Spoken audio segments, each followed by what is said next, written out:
एक स्टार्ट आ ਆਪਾਂ ਲਾਇਬ੍ਰੇਰੀ ਦੇ ਵਿੱਚ ਕਿੰਨੇ ਸਟੈਪ ਲਏ ਆ।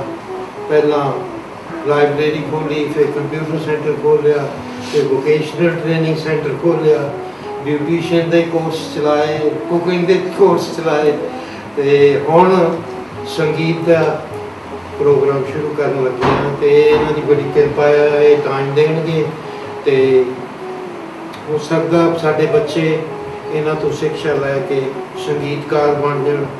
ਇਹ ਸਾਡਾ ਭਵਿੱਖ ਆ। ਬੱਚੇ ਸਾਡੇ ਸਭ ਤੋਂ ਵੱਡੀ ਚੀਜ਼ ਹੈ, ਇਹਨਾਂ ਨੂੰ ਤਿਆਰ ਕਰਨਾ ਸਾਡਾ ਫਰਜ਼ ਹੈ। ਇਹਨਾਂ ਕਹਿੰਦਾ ਹੋਇਆ ਮੈਂ ਮਾਸਟਰ ਜੀ ਨੂੰ, ਪ੍ਰੀਤਮ ਸਿੰਘ ਜੀ ਉਹਨਾਂ ਨੂੰ ਕਹੂੰਗਾ ਕਿ ਦੋ ਚੰਦ ਸ਼ਬਦ ਕਹੋ। ਮਿਊਜ਼ਿਕ ਇੱਕ ਇਹੋ ਜਿਹੀ ਚੀਜ਼ ਆ ਤੇ ਕਿਸੇ ਵੀ ਆਪਾਂ ਉਦਾਸੀ ਦੇ ਮੂਡ ਵਿੱਚ ਬੈਠੇ ਹੋਈਏ, ਆਪਾਂ ਮਿਊਜ਼ਿਕ ਸੁਣ ਲਈਏ ਤਾਂ ਸਾਡਾ ਮਨ ਖੁਸ਼ ਹੋ ਜਾਂਦਾ। ਜਿਸ ਦਾ ਮਨ ਖੁਸ਼ ਆ ਤਾਂ ਸਭ ਕੁਝ, ਸਾਰੀਆਂ ਖੁਸ਼ੀਆਂ ਪ੍ਰਾਪਤ ਹੋ ਜਾਂਦੀਆਂ। ਇਸ ਕਰਕੇ ਮੈਂ ਸਾਰੇ ਬੱਚਿਆਂ ਨੂੰ ਇਹੀ ਬੇਨਤੀ ਕਰੂੰਗਾ ਵੀ ਹੋਰ ਵੀ ਬੱਚੇ ਲਿਆਉਣ, ਤੁਸੀਂ ਵੀ ਮਿਹਨਤ ਦੇ ਨਾਲ ਹੀ ਮਿਊਜ਼ਿਕ ਸਿੱਖਣਾ। ਆਪਣੇ ਆਉਣ ਦਾ ਤੁਹਾਡਾ ਸਾਰਿਆਂ ਦਾ ਧੰਨਵਾਦ।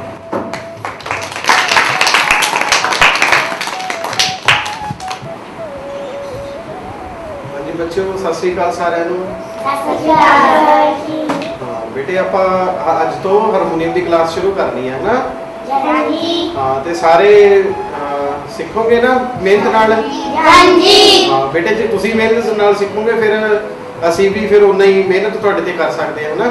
ਹਾਂਜੀ। ਹਾਂ ਤੇ ਮਤਲਬ ਇੱਕ ਚੰਗਾ ਮਿਊਜ਼ਿਕ ਸੁਣਨਾ, ਠੀਕ ਹੈ? ਚੰਗੇ ਮਿਊਜ਼ਿਕ ਦੇ ਵਿੱਚ ਆ ਜਾਂਦੇ ਆ ਚੰਗੇ ਸੌਂਗ ਵੀ ਆ ਸਕਦੇ ਆ, ਸ਼ਬਦ ਵੀ ਆ ਸਕਦੇ ਆ, ਠੀਕ ਹੈ? ਤੇ ਬਾਕੀ ਤੁਸੀਂ ਪਾਰਟਿਸਿਪੇਟ ਵੀ ਕਰ ਸਕਦੇ ਹੋ ਸਕੂਲ ਦੇ ਦੌਰਾਨ ਵੀ, ਅਗਰ ਜੇ ਤੁਸੀਂ ਇਹਨੂੰ ਐਕਸਟਰਾ ਐਕਟੀਵਿਟੀ ਇਹਨੂੰ ਲੈ ਕੇ ਚੱਲ ਸਕਦੇ ਆ ਆਪਾਂ, ਠੀਕ ਹੈ? ਜੇ ਕੱਲ ਨੂੰ ਮਿਊਜ਼ਿਕ ਦੇ ਕੰਪੀਟੀਸ਼ਨ ਹੁੰਦੇ ਆ, ਤੁਸੀਂ ਬਾਏ ਸਕੂਲ ਆਪਣੇ ਸਕੂਲ ਵੱਲੋਂ ਵੀ ਜਾ ਕੇ ਕੰਪੀਟੀਸ਼ਨ ਵਿੱਚ ਹਿੱਸਾ ਲੈ ਸਕਦੇ ਆ, ਠੀਕ ਹੈ? ਹਾਂ ਤੇ ਬੇਟੇ ਇਹਦੇ ਨਾਲ ਫਿਰ ਆਪਣੀ ਜਿਹੜੀ ਆ ਜਾਣ, ਇੱਕ ਆਪਣੇ ਕੋਲ ਵੱਖਰਾ ਆਰਟ ਹੋ ਜਾਂਦਾ ਨਾ, ਫਿਰ ਸਾਡੀ ਪਛਾਣ ਵੀ ਬਣਦੀ ਹੈ ਇਹਦੇ ਨਾਲ, ਠੀਕ ਹੈ? ਹਾਂਜੀ।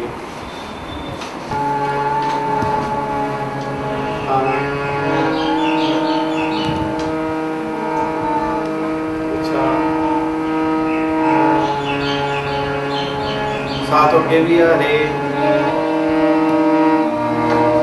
अच्छा गा हाँ अच्छा हाँ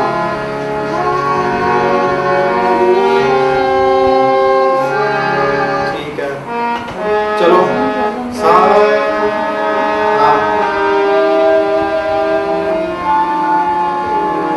चल ठीक है।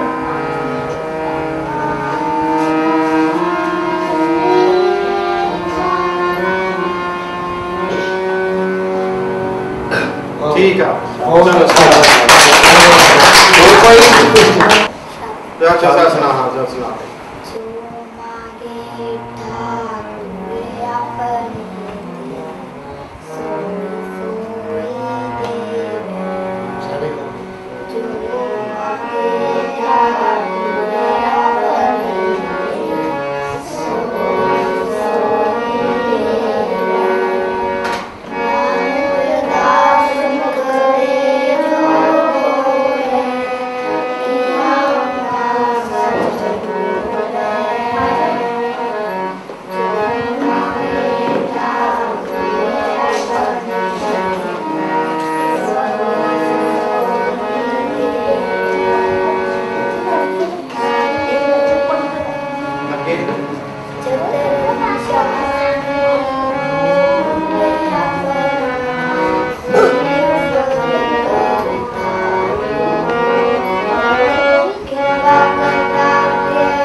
सजनों रल मिल आवो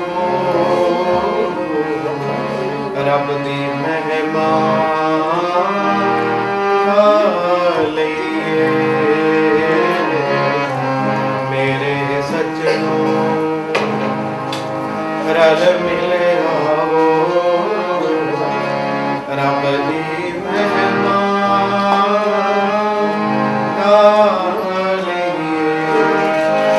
जिस लिए मिलिया ए तन चोला ओ कम मुका लिए मेरे सजनों रल मिलिया रब दी महिमा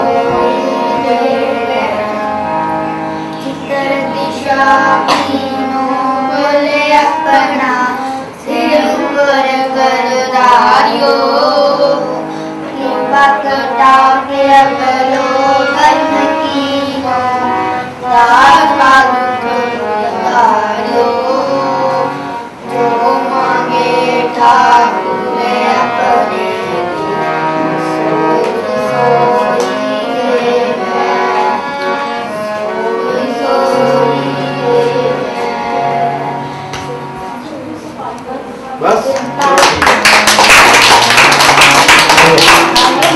ਹੁਣ शाबाश बेटे सारे ने जरूर ठीक है सोमवार ਹੁਣ सारे ने इकट्ठे होना ਆਪਾਂ ਨੇ ठीक है Yes sir. Yes sir. अच्छा